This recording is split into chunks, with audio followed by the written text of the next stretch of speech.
It was a tight division last year for the New Orleans Saints and company, tying the Tampa Bay Buccaneers at 9-8. Only 2 wins separating the first place from the third place in the division. Everybody in Tampa, and to be fair, the whole national media right now, thinks that Baker Mayfield has finally arrived and is here to stay.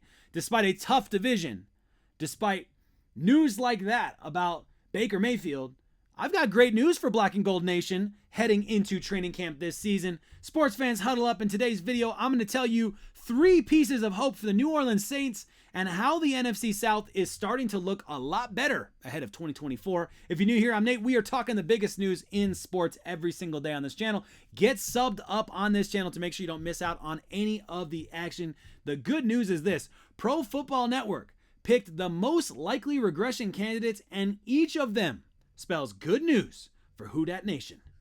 I hope I didn't hurt you when I said that. Comment below first, though. Comment below. Let me know how you see this division playing out this season. Because I'll be honest, I'm high on the New Orleans Saints this season. They have an improved defensive front.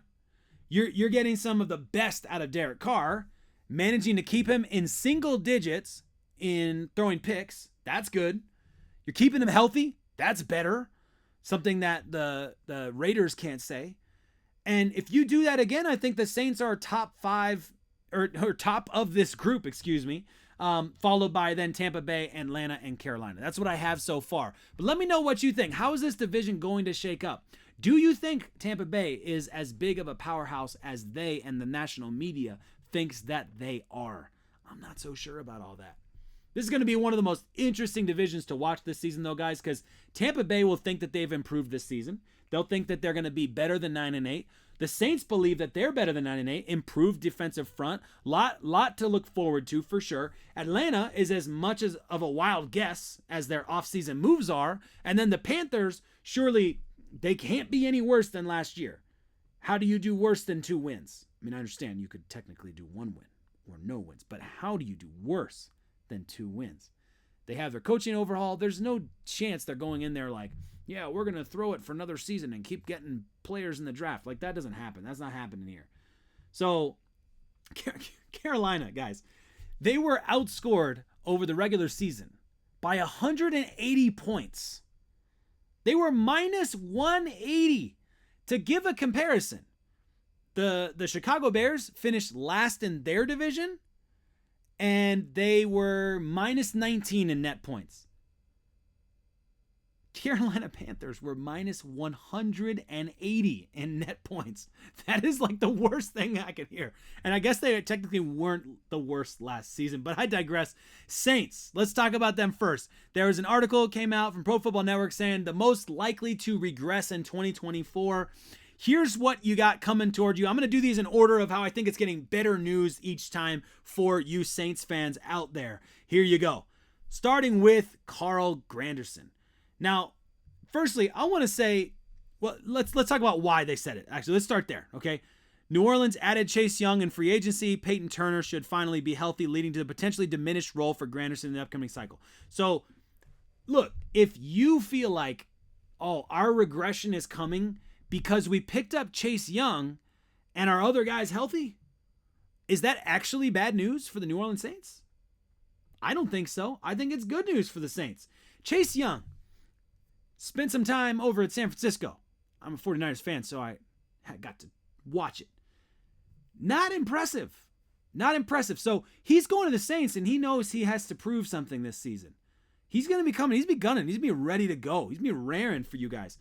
Also, in addition to that, has the offseason to train with you. So that's a benefit as well. So I think overall, New Orleans Saints fans, you should be positive on this news, because the bottom line is, if Granderson has less production, it's because he's surrounded by a better group. The defensive front is improved. So I think I think your defensive front is better with Chase Young there. So there you go. This supposed to be bad news is good news for you. Let's talk about the next one. Getting better and better each time, starting with Atlanta Falcons, Tyler Algier. His potential regression has more to do with Bijan Robinson than it does with Algier. If you remember, they split reps last season. So they essentially were almost even, and Bijan Robinson just had better production. So he'll get a heavier workload this season, which I think is benefit if you're, kind of secretly hoping, we never ask or hope for someone to get injured, but if you're secretly hoping he gets injured, gets a little knock and misses a couple games here and there, maybe that works out to your benefit. But, even if this is right, I don't think that it necessarily makes them significantly more dangerous. Just a touch more dangerous, even if they're right. Okay, let's talk about Panthers. Carolina Panthers. Chuba is picked to regress because Carolina picked up the best running back in the draft, number 46 overall, Jonathan Brooks. A lot of people think he was the number 1 running back in the draft. He was the first running back picked in the draft. And again, I don't think that's bad news for the Saints, because if Chuba is getting less reps because of a rookie coming in, that's probably good news because he's a rookie coming in.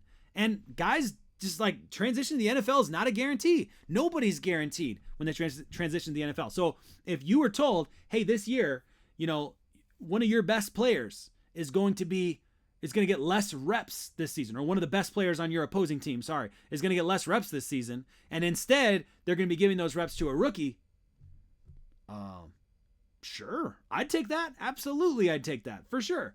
I'd say that that's not a bad situation for you. And then finally, this is the best one, guys. The Tampa Bay Buccaneers, Baker Mayfield, picked to regress this season. That's crazy. That's crazy. Let me read it. Similar to Smith, Tampa Bay Buccaneers quarterback Baker Mayfield enjoyed a resurgence under Canale's watch. How do you say Canale's name? Someone's got to let me know in the comments. But now he has moved on to be the head coach of the Carolina Panthers. Mayfield has praised his former offensive coordinator in the past, and it'll be interesting to see if he can continue to succeed without him moving forward. So, basic argument, he lost his offensive coordinator. And this happens. This little resurgence that he had could technically just be a short-term deal for you guys. And if he keeps all the guys around him, like I'm thinking like Matty Ice when Kyle Shanahan left Atlanta, this could be really bad news for Baker Mayfield. This could be a real issue for them. Any non-Hall of Fame quarterback could struggle with the wrong offensive system or under the wrong offensive leadership. So again, I think we're talking good news for the New Orleans Saints. But let me know what you think in the comments. Let me know how you think the Saints are going to finish. Let me know what you think about this good and bad news. Do you agree with it? Did I even have Canale's last name close? Was I even on in the right avenue? Let me know what you think in the comments. Look forward to joining you there as always. And make sure, sports fans, make sure you subscribe and don't miss out on all the action. We're talking the biggest news in sports. And so as the NFL season rolls around, I'll be excited to talk NFL and talk biggest news. That's all I got for you today. Make sure you subscribe. Thanks for being here. Have a great day.